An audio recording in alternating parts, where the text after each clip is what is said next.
आज रात इजराइल में सिर्फ एक हॉस्पिटल विजिट की डिस्कशन नहीं हो रही, बल्कि एक और बड़ा सवाल उठ रहा है। क्या Israeli government prime minister Benjamin Netanyahu की हेल्थ को लेकर पूरी सच्चाई बता रही है? क्योंकि अब जो पैटर्न सामने आ रहा है वो लोगों के डाउट्स और भी बढ़ा रहा है। ये जो ऑफिशियली कंफर्म हुआ है, बेंजामिन नेतन्याहू को जेरूसलम के एक मेडिकल सेंटर ले जाया गया। इनिशियल रिपोर्ट्स हिब्रू मीडिया के सामने आई और उसके बाद ही प्राइम मिनिस्टर्स ऑफिस ने स्टेटमेंट रिलीज किया। गवर्नमेंट का official explanation, routine dental treatment, बस इतना ही।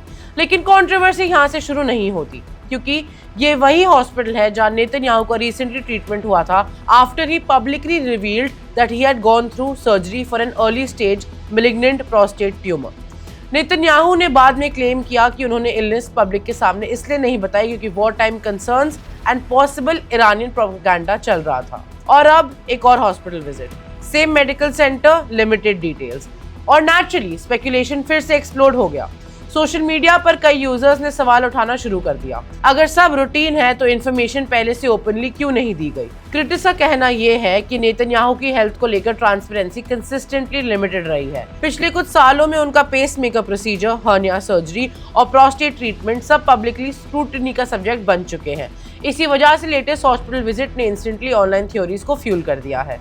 और फिर वही हुआ जो मॉडर्न इंटरनेट एरा में अक्सर होता है, रूमर्स, स्पेकुलेशन और वायरल कॉन्स्पिरेसी क्लेम्स। कुछ सोशल मीडिया अकाउंट्स ने बिजार क्लेम्स तक कर दिए हैं कि नेतन्याहू क्रिटिकली इल है या पब्लिक अपीयरेंसेस मैनिपुलेटेड है। लेकिन इंपॉर्टेंट बात यह है, इन क्लेम्स का कोई वेरीफाइड एविडेंस नहीं है। कुछ वायरल पोस्ट ने एआई जनरेटेड वीडियो थ्योरीज भी पुश की हैं, लेकिन अब तक कोई क्रेडिबल प्रूफ सामने नहीं आया है जो उन एलिगेशंस को कंफर्म करे। इजरायली ऑफिशियल्स इंसिस्ट कर रहे हैं कि नेतन्याहू की कंडीशन स्टेबल है और हॉस्पिटल सिर्फ एक डेंटल ट्रीटमेंट के लिए था। रिपोर्ट्स के मुताबिक उन्होंने अपनी ऑफिशियल ड्यूटीज कंटिन्यू भी की, लेकिन एक चीज क्लियर है, नेतन्याहू की हेल्थ अब सिर्फ पर्सनल मेडिकल इशू नहीं रही बल्कि पॉलिटिकल इशू बन चुकी है, स्पेशली जब इजराइल मल्टीपल रीजनल टेंशंस और ऑनगोइंग कॉन्फ्लिक्ट सिचुएशंस फेस कर रहा है।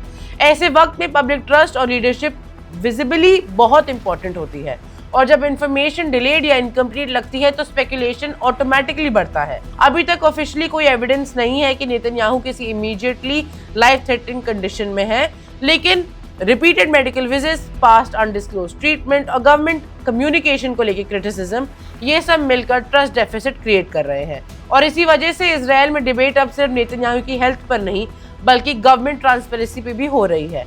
मैं हूं रिताना मित्तल और आप देख रहे हैं one India Hindi. Subscribe to One India and never miss an update. Download the One India app now.